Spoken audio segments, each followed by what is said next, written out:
All right, so your recipe's calling for a little Crystal 60. And Crystal is one malt that we use to add color and flavor to our beer. Crystal 60 is a medium crystal, which will add a little amberish type color and a little nutty character and some body and some mouthfeel. And with the grain, we weigh it out. And before we can use the grain, we have to crack the grain. And the grain needs to be cracked to expose the inside, called the endosperm, where all the flavors and the goodies can come out and get into your beer. And here we have the grain mill. We got the grain weighed out, and we're going to crack it. Now, all of these grains, you see quite a long list of these grains, all add different colors and flavors and bodies to your beer, and that way you can take your base malt, which you saw us get earlier, and manipulate it into a Hefeweizen, into a stout, into an amber ale, into a Belgian beer, any type of beer you want. You take the base malt, you take these specialty grains, and you manipulate your beer to whatever recipe you like. And that's why there's so many different beers of the world, because there's so many different combinations. Kelly, one of the things that maybe you could talk to us about a little bit, because we don't normally use the grains in most of our processes, is once we get this cracked grain and we bring it back and we're doing our home brew, exactly what do we do with it, how do we handle it, and then how do we put it actually into the wort? Okay. Well, grain is like a tea bag or coffee grinds. You would add that to hot water, and in the hot water, it's called steeping the grain. In that hot water, you're going to get the flavor and the color out of the grains. And we usually use what's known as a grain bag or a bag to put the grains in. And after 20 or 30 minutes of steeping in a prescribed temperature, usually between 150 and 160 degrees, the grain is removed just like you would a tea bag, and now you have tea. Same thing. These grains, which we just cracked, is then going to be steeped in some hot water, giving you the color and the flavor for about 20 or 30 minutes at 150, 160 degrees, and then removed.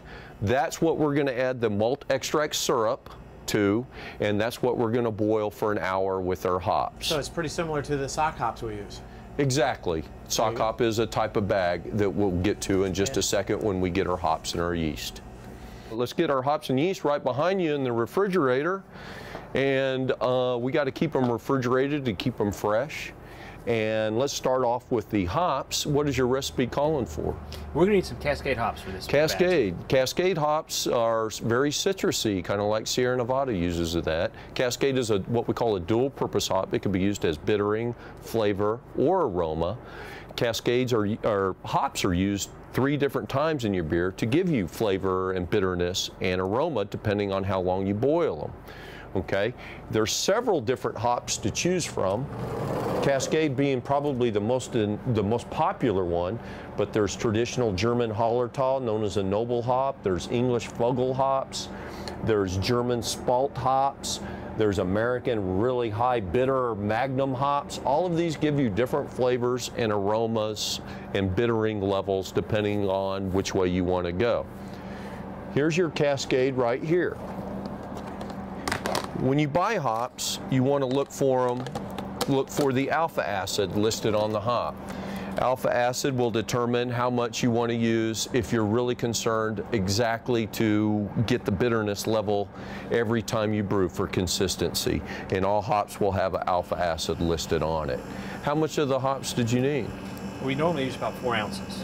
4 ounces, so you're hop heads. We are. Well, if you're going to do it, you might as well do it right. We like to be hoppy. We're going to need one more thing from you since you're right here. We're going to need some American yeast. Okay, so American ale yeast, I should say. Yes, and yeah, we're not going to do a lager, are we? I can tell you the difference between ales and lagers if you like. Well, we normally do ales, but if you want to tell us what the difference is, maybe the next time we come in here, we'll go and do a lager. Sounds like a good idea. Yes, well, the American ale yeast, again, just like the Cascade, is one of probably the single most popular ale yeast. At least in North America. Sierra Nevada uses it, most of your West Coast brews use it. but American ale yeast comes in 2 different forms. It comes in and most of your dry yeast comes in 2 different forms. It comes in a dry package of yeast that requires rehydrating, and it also comes in a liquid form made by 2 different companies. Here we see White Labs liquid yeast, which comes in a vial, and we can see the yeast right here at the bottom of the tube. But it also comes in another form commonly referred to as slap pack by Y Yeast, which has a little bubble in there full of yeast nutrient that will pop, and then the yeast will feed on that, and this package will begin to swell, and once it swells at least 1 inch, the yeast is ready to be added to the wort, which is unfermented beer, which we're going to make, and then this is pitched, as it's called. Adding the yeast is called pitching the yeast. And which form were y'all wanting today? Well, I guess we'll go with the liquid yeast. We've used both types before, but let's go with the pouches. Those are always kind of fun to hit, aren't they? I love slapping them. All right, so we need the California ale yeast.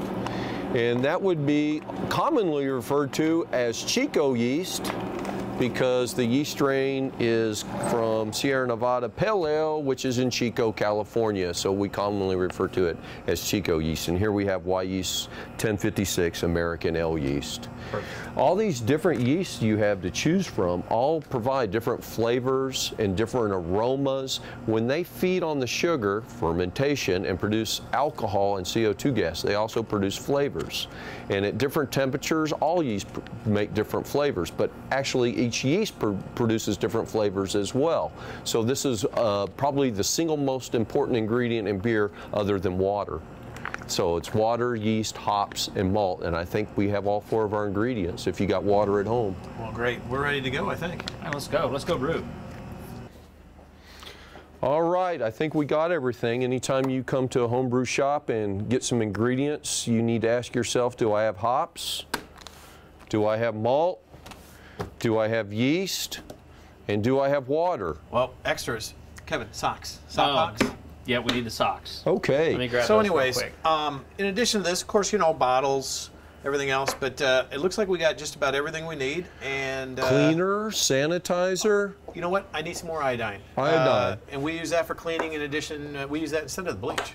Okay. So. Yeah, we discussed bleach earlier, and iodine is a wonderful, it's an iodine-based sanitizer known as Bartender's Friend, iodine-based sanitizer. It's easier to use than bleach. It's a little more expensive than bleach, but a lot easier to use than bleach. It's not more effective. It is as effective as bleach. I use it all the time. That is so much easier for me to use than bleach. So, it is. So we got great. hop socks, we got your hops, we got your malt, we got your yeast. Grains. Got your malt, grains. I think we're ready to go. Just give me up a big tab there, and I think it's my turn, isn't it, Kevin? Thank you. No problem.